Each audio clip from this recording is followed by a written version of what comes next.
And with this new engine that people are making through Unity, Open Daggerfall, using their own reverse engineered engine. Grab your weapons, criminal scum. We have beatdowns to hand out.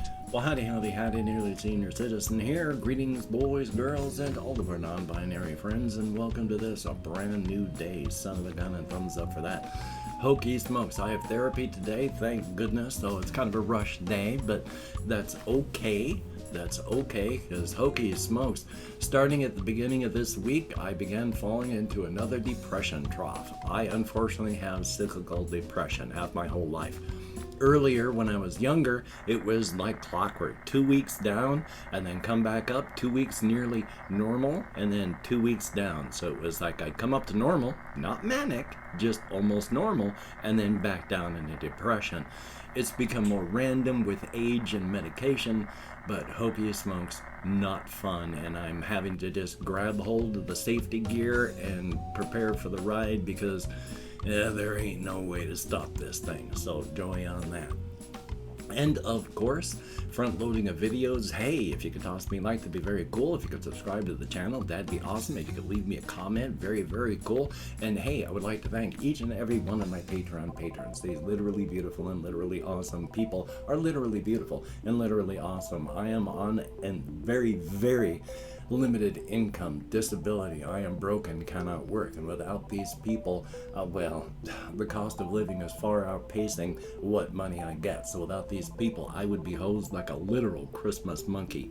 If you would like to help me out, I have links in the video description, and if you'd like to help me out without becoming a patron, there's a PayPal link, and if you'd like to help me out without sending any cash, there's an Amazon wishlist link with cat food on it. Thumbs up and thank you. Front loading of videos over. Yay! So yeah, I have therapy today, and that's good. Yeah. Starting at the beginning of this week, I started having feelings of just, when I'd sit down, just feeling empty and hollow. No point to anything. And that's not good. It was a warning sign. And yeah, I'm plunging. It doesn't feel fair. It feels far, far less than 2 weeks since the last depression trough I just came out of. I used to be able to count on 2 weeks. Now, oh well.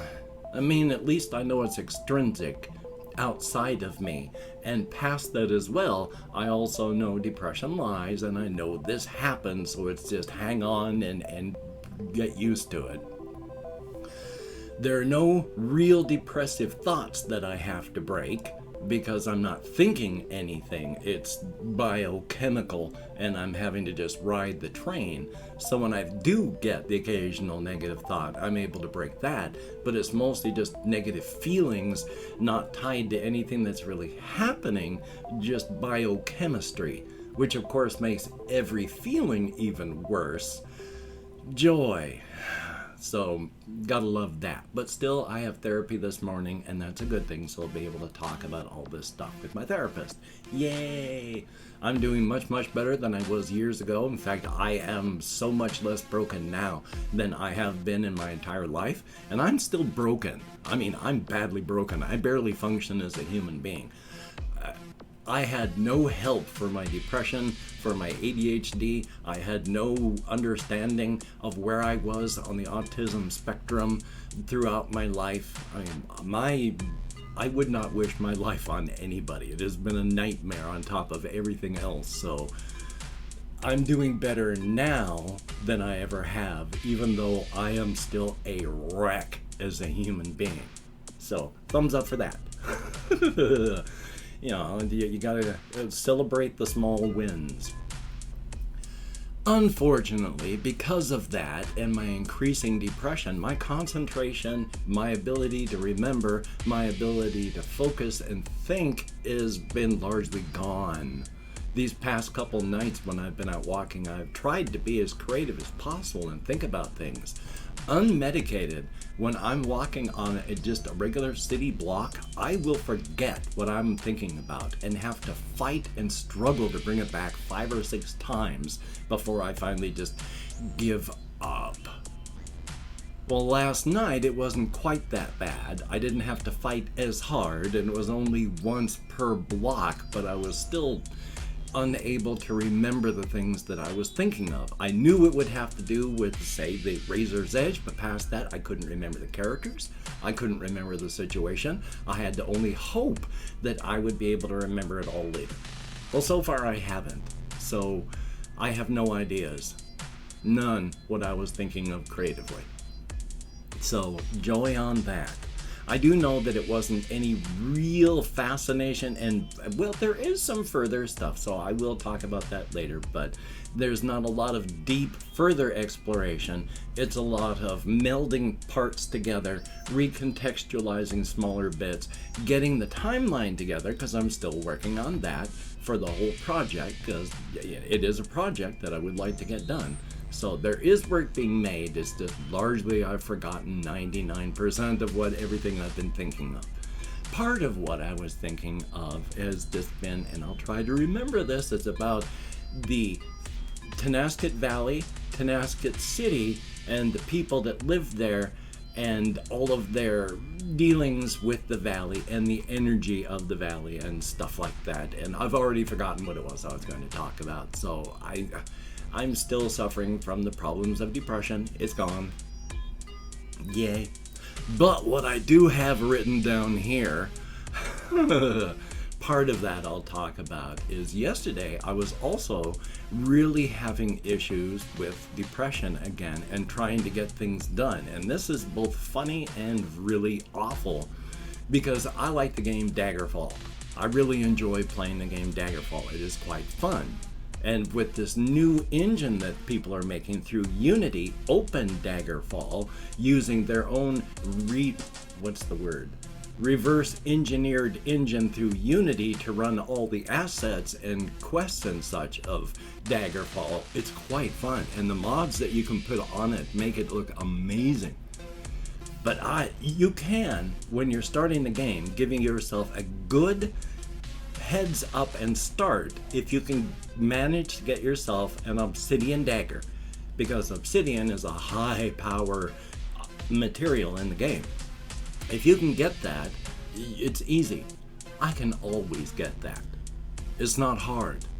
I made up 5, 6, 7 different characters yesterday, having to restart the game each time because I could never get the dagger. I could never get the dagger, which was very frustrating because the game prior to that, I had gotten the dagger easily. So finally I just go, okay, I'm gonna try recording this with no dagger and we'll just play. I can, even without the dagger, usually get myself through the opening dungeon easily. I couldn't even do that. I could not get the dagger to save my life, and then playing it without, I was just getting destroyed by everything. Rats were killing me. Bats were killing me. And it was like, this is insane. I don't understand. And so, just thoroughly depressed, finally went back to Morrowind, but Obsidian. Good golly, Miss Molly. My brain this morning. Oblivion, to record that for the channel, which is why I have Oblivion running on the channel here. I want to be running all 3 games. I want to have the Oblivion, Open Morrowind, and Open Daggerfall. I'd love just to do like open, just Elder Scrolls stuff up to, but not including Skyrim. But I mean, once again, I've talked about how I don't understand the YouTube algorithms, because up to yesterday, my Elder Scrolls stuff, I was getting a couple hundred views, sometimes 1,000 and more views on a video. Yesterday's Oblivion thing, I think I might have broken 100, finally. Finally, maybe I've finally topped 100 views. So, again, I don't understand anything about YouTube, which nobody really does, not even the people that work at YouTube, because they can tweak the algorithms, they can do things with them, but a lot of it being machine learning, it's black box stuff. And when you're doing a lot of that machine learning stuff, it's you put in the things here, you monitor what comes out, you got no idea what's happening here. You can tweak the stuff that goes in to tweak what comes out, but you can't follow what's happening inside. And that's okay. As long as the black boxes work, you're fine. But who knows what's going on with them? And again, being where I am on my particular autism spectrum, I have no ideas how to deal with things. So, yay on that. But if I take a look on my list here, let's see if there's anything else that I have that I can talk about, because I don't really have anything to talk about. I mean, I went on Walkies yesterday, and it was nice. You know, there was mist and rain, and I had to use my umbrella a lot because it was just enough to get unpleasantly, drops spattering on you all the time, but not enough to actually be raining. And so I was like, hold up the umbrella for a while, and then take it down and go, oh yeah, I guess, and then so past that, it was fun. Well, I guess I do want to say this. There are a lot of spit bugs out. Holy smokes. I was walking on the tracks, and there was one big section where there was a massive amount of the spit bugs. And if it looks like, on a weed or something, like somebody hawked up something nasty and it got stuck on the branch. It's white frothy stuff where the bugs are like laying their eggs or such. And they are everywhere. Holy smokes, you really don't want to go walking through the grass at those points. You'll come out just coated in all this bug juice and probably bug eggs because of that. It was everywhere. It was quite a mess, but it was amusing and it was fun to go on Walkies. Very, very good. But as stated, I've been trying to do stuff. I've been thinking creatively. I've been trying to think creatively. I've been trying to meld things together. One of the things that I did want to talk about really, really quick, if I've got it written down still, yes, I've talked about my cryptids in the thing and why one of the things that I find most horrifying, in my particular case, it's not even a cosmic horror sort of sense that makes the cryptid setting on my thing so horrifying. And I feel so bad for the characters. It is because I have posited that those individuals who are just human, but with their extra universal chromosomes, when they are filled and activated enough genes from the cryptid energy, you can express and become a cryptid yourself. That is why so many of those that I write about so far as cryptids are converted cryptids. They're not the world is full of species of cryptids, and I write about the people that used to be people and converted, like James Lane Baker, who's now James Bakir because he's become a Bigfoot type cryptid, and all these other types of cryptids that are such. The horror that I posit upon that is because individuals your mileage may vary. Some people feel real strongly about things, some people feel nothing at all, and there's a probability curve of where everybody is. But I try to remember now, right down here, oh God, I hate having my brain, that there is this programming for the particular kind of cryptid you become. And if it's mild, like David Elia Ortega Daft that I talk about, who's friends with James Bakir, his programming is very mild. He's easily able to override it. He will feel a mild compulsion and then just no, and it's okay. And it's gone. And there are others where you can't even find the human being underneath all the cryptid programming anymore. And that's the horror of it, because the person is still inside of there. And in fact, it's like with the one cryptid type that I talk about, where she's Rayla, the Crow Witch. She's been alive about 1,000 years.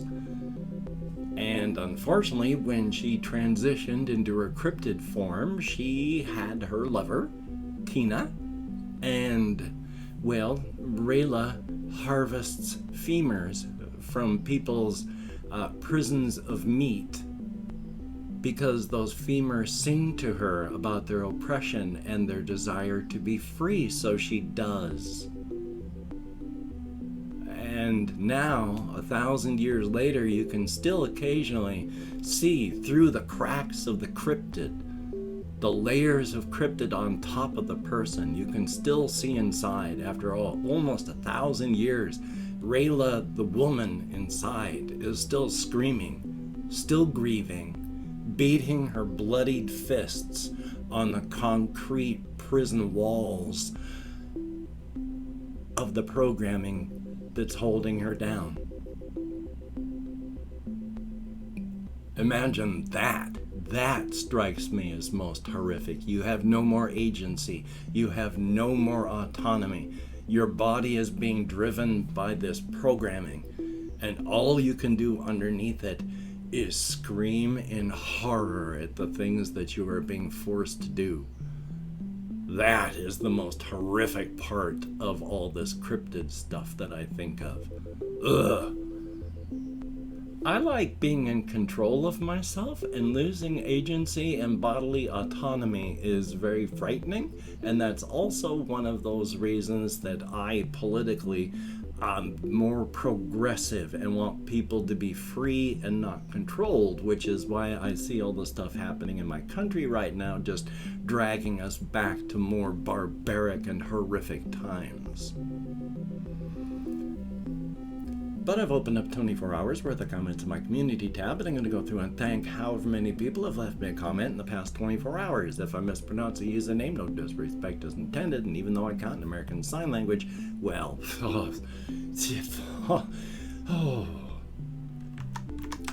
We have Jesse Koskinen. Good to see you in the comments, and thank you very, very much. And oh my gosh, Subnautica is very fun. It's very unoptimized, but it is fun and absolutely terrifying. There is Hanger 1800, thumbs up and thank you. There is Ice Damon, greatly appreciated. Jay with a double Y, thumbs up and always good to see you. Confused Owl 29, that is a good idea. Or you could just watch twice. Stephen Blanchard, thumbs up, thank you. SC4RS, I would say scars, but with a 4 instead of an E. Thumbs up, or A, not an E. Thumbs up, thank you. Wasabi Covered Nuts, thank you very much. We have Marlon Wolfgang, thumbs up and thank you. William Mashtalier, Mashtalier. I was not thinking during that episode. I was very frustrated, unfortunately. Ben B, it is an interesting and terrifying game. Kraken IT, thumbs up and thank you. Joe Newkirk, greatly appreciated. Stephen Sterling, greatly appreciated. Lucas, thumbs up and thank you. And Ice Damon, greatly appreciated. There is Hex, and then HEX with an underscore, thumbs up. Hosco Felix, greatly appreciated. And that is it. 18 people who left me comments in the past 24 hours. Thumbs up and thank you. Get me out of my head and into the world and dealing with real people, if only for a short time and if only in text. But it is appreciated, definitely. So hokey smokes, I don't know how much I'm going to be able to get done. I'm always a wreck after I have therapy. When I say wreck, I don't mean I'm ruined. It's just it drags stuff up. It takes energy. I need to recover afterward. So I don't know how much I'm going to get done today, officially. If you need to get things done today, and you can, good. And if you can't, just go into survival mode and do not beat yourself up. And of course, with the Covfefe bug a-ragin', please take your appropriate precautions. Don't throw your body onto the corpse pile. Don't give yourself long Covfefe bug for dealing with it for years afterward. Take your appropriate precautions. Be smart. Be safe. So, until we meet again, you take care. Have a great day today. I will see you on the flip side, and quite frankly, I still think that is a very good idea.